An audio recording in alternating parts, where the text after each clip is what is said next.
Grammar is to a writer what anatomy is to a sculptor, or the scales to a musician. You may loathe it, it may bore you, but nothing will replace it, and once mastered, it will support you like a rock. B.J. Shute. You're listening to Writing Roots, brought to you by Aspen House Publishing. Welcome to Writing Roots. I'm Leigh Hull. And I'm Leigh Esses. Before we get into today's episode, we want to do one more quick shout out. If you have a question about writing, the publishing process, anything that we've talked about or haven't talked about, send us an email or a message on Facebook or Instagram with your questions. December is our month to go over those frequently asked questions, so we will be recording those soon. The Saturday after this episode airs will be the last day we're accepting frequently asked questions. That doesn't mean that you can never ask us a question again. That means that it might not make it into our series for December, but we will still do our best to answer your question and make sure you have a clear understanding of how to move forward in your story. Now that that is over and done with, let's get to today's episode. We are continuing our English 101 series by talking about phrasing today. We've covered parts of speech, both the simple and the complex. We've also covered the most often abused punctuation mark, the comma. We're getting a little bit bigger and talking about phrases and different kinds of phrases and how to use them, and incomplete sentences with power.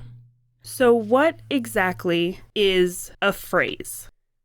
A phrase is a collection of words to convey a concept in the way that you have an expression in math versus an equation. You have a phrase in writing versus a sentence. So let's get into specifically what phrases are, these fragments of a sentence. A sentence fragment is a sentence that's missing either its subject or its main verb. So if I say, going to the store, that is an incomplete sentence. That is a sentence fragment because the word I or you or whatever my subject is missing from that sentence. I will say you won't always fix this, but say your editor points it out and says this needs to change. Here's how you fix it. Simply add the missing part. Instead of going to the store, it's I'm going to the store. You're adding the subject back to the sentence. If you really don't like that, another option is to combine it with a nearby sentence. So, going to the store, comma, I think I'm going to get chocolate chips. Or simply just rewrite the whole thing. And that's fine too. So there are a handful of different ways that phrases behave within a complete sentence. The first one we want to talk about is an introductory phrase. These are the phrases that are often if-then statements. They're used to set the scene or used to avoid sentences starting with pronouns. So when I go to the store, I'm also going to pick up butter. That when I go to the store is going to be your introductory phrase in the sentence. These are very useful to avoid starting sentences with pronouns because that's a dangerous habit. If you start every single sentence with the name of the person, he, she, they, it's going to be very boring. Bit of advice, don't use it as a crutch. I did that for a while and I had to go back and change things, but if you're stuck on how to get out of that pronoun loop, introductory phrases might help. The next type of phrase are your prepositional phrases. Those are a tiny bit of description, which starts more often than not with that preposition, that adds to the larger picture. So, he took her purse by force. By force is your prepositional phrase. You can also do something like never tell lies at home. So that says, yeah, if you tell lies everywhere else, sure, but never do it at home. This can also sometimes be your introductory clause, which would be something like, by the way, how was your Halloween? These set the tone for the larger picture without being necessary for conveying just that information. The next type of phrase would be your interjection. These are the ones that are surrounded usually by commas or dashes, as is the trend these days in fiction. Guilty. Same. These are often something that goes to explain the thought immediately prior or a tangential thought of some kind. These interjections will often be a description. When I go to the store, I'm thinking I might go to Holiday. I'm going to pick up flour as well. So that interjection is, I'm thinking I might go to Holiday. To know if this is an interjection phrase or not, take it out and see if the sentence still makes sense. If it still makes sense, it's an interjection. If you have an interjection, make sure it is connected in some way.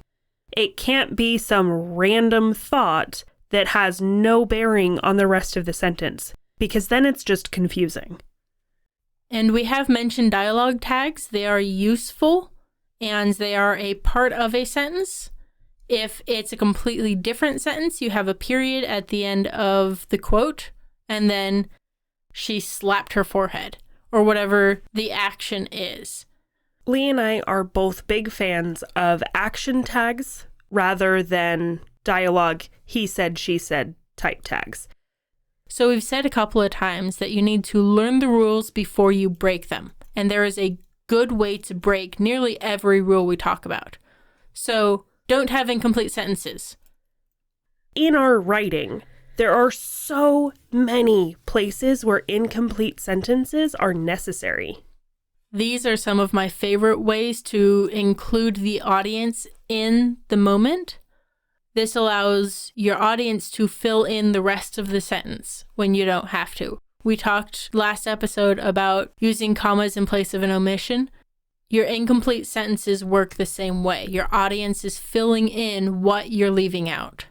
If you have dialogue, you're going to have more frequent incomplete sentences because people don't talk in complete sentences most of the time. But say you have an action scene. You want to do it quick. Have shorter sentences, and that means incomplete sentences. That also gives you, the author, permission to have one really long sentence where all of your momentum is just building. Using these incomplete sentences makes room for those really long sentences.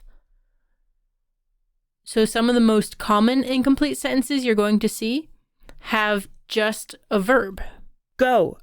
A command is a representation of how you could use a single verb. That single verb is implying both the subject and the object. You go over there. But we're just doing that single word to have the highest impact and to not spread it out across the page. Especially if your characters are angry in some kind of way and they're just saying, go, get out of my face, I don't ever want to see you again. It's simply just go. Or if you're in the middle of a fight scene and you have somebody that you're trying to protect, you command them to go, to run, to get out of harm's way without trying to say, I need you to run away so you don't get hurt, because you need to focus on the fight. Yep, single word is a great way to give orders in a fight. Another type of incomplete sentence you're going to see very often, that especially the shorter type incomplete sentences, are answers to a question. Because the question is implying a certain object, you're going to see just a noun and a verb. So if I ask, who is having a cookie for breakfast? I am. You don't need to say, I am having a cookie for breakfast. That's just wordy and unnecessary. Which, during this month, you're welcome to be as wordy and unnecessary as possible. Just clean it up in post. So another way that you can make a sentence incomplete is by taking a complete sentence and adding a conjunction to the beginning. And, but, because. These are going to add extra power to the sentence. It was all a lie. Okay, it's not great. You add but at the beginning, then there's this internal struggle back and forth, but it was all a lie. Better. The reason these sentences technically become incomplete is because the conjunction is supposed to be connecting it with the clause before it. But if there's no clause before it, then it's just kind of floating there. Not a problem having it in your books. Sometimes you need incomplete sentences. Sometimes you need to start with conjunctions. It adds purpose. It adds weight. That brings us to our homework for you for today. The first step in your homework, find 10 prepositional phrases in your work in progress and delete 3 of them. I also want you to find 10 complete sentences in your work in progress and break them up or delete sections of 3 of them so you have 3 incomplete sentences in your work. Yes, this is the only English assignment you have that says make incomplete sentences. We hope that your NaNoWriMo is going well, that you guys are having success. This is kind of where the slump really hits. A lot of people start giving up because they see how far behind they are on their goals. But don't worry, keep trying, keep writing, keep stretching, and of course, write selfishly. If you have a question or comment for our hosts or a topic you'd like us to cover, send us an email at writingroots@aspenhousepublishing.com or find us on Facebook by searching for Aspen House Publishing.